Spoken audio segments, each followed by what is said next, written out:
জামাত ইসলামের কাছেই শুধু নিরাপদ থাকবে। ডাকসু নির্বাচনে জামাতের এবং ছাত্র শিবিরের আচরণ দেখে তাদেরকে মানুষ ব্যাপকভাবে ভোট দিয়েছে। ডাকসু নির্বাচনে জামাত ইসলামের ছাত্র শিবিরের মানুষ ব্যাপকভাবে ভোট দিয়েছে। এই কারণে অন্য বিশ্ববিদ্যালয়গুলো ছাত্র শিবিরের নিশ্চিত বিজয় এটা জেনে সেই নির্বাচনগুলো কালক্ষেপণ করছে।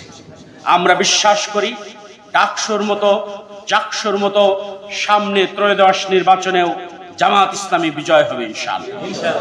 আজকে যারা জামাত ইসলামী নিয়ে নেগেটিভ কোনো কথা বলছেন তাদের মনে করা উচিত, আজকে বিএনপির মহাসচিব আমেরিকায় গিয়ে সাক্ষাৎকার দিয়ে বলছেন আওয়ামী লীগ এবং জাতীয় পার্টি নির্বাচনে আসলে তাদের কোনো সমস্যা নেই। আওয়ামী লীগ এবং জাতীয় পার্টি নিষিদ্ধতে তাদের আপত্তি আছে। তাহলে বোঝা যায় গুম যে করেছিল তাতেও বিএনপির মত ছিল, আপত্তি ছিল না।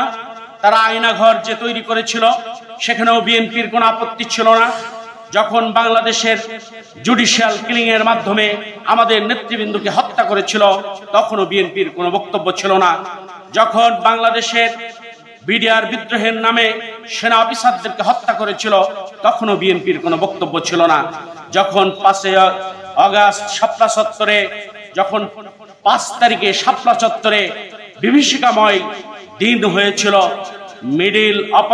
মিডনাইট অপারেশন নামে হেফাজত কর্মীদেরকে, মাদ্রাসার ছাত্রদেরকে নির্মমভাবে হত্যা করেছিল তখনও বিএনপির কিছু কথা ছিল না। যখন আওয়ামী লীগ দামি নির্বাচন করেছে তখনও বিএনপির কিছু বলার ছিল না। যখন 14 সালে তারা একক প্রার্থী বিজয়ী করেছিল, 153 জন বিনা ভোটে প্রতিদ্বন্দ্বিতা করে পাশ করিয়েছিল, তখন আওয়ামী লীগের কিছু বলার ছিল না, বিএনপির কিছু বলার ছিল না। যখন 18 সালে মধ্যরাতের নির্বাচন করে তখনও বিএনপির কিছু বলার ছিল না। তখন বিএনপিরা শুধু বলতো এই ঈদের পরে আমরা আন্দোলনে যাব, এই ঈদের পরে আমরা এটা করব, সামনের ঈদের পরে আমরা এটা যাব। আমরা তখন শুধুই শুনতাম ঈদের পরেই কিছু একটা ঘটবে।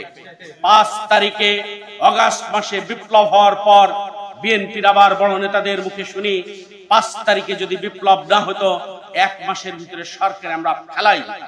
প্রিয় ভাইরা, এই 1 মাস বাংলার মানুষ আর কখনো দেখতো বলে আমার মনে হয় না।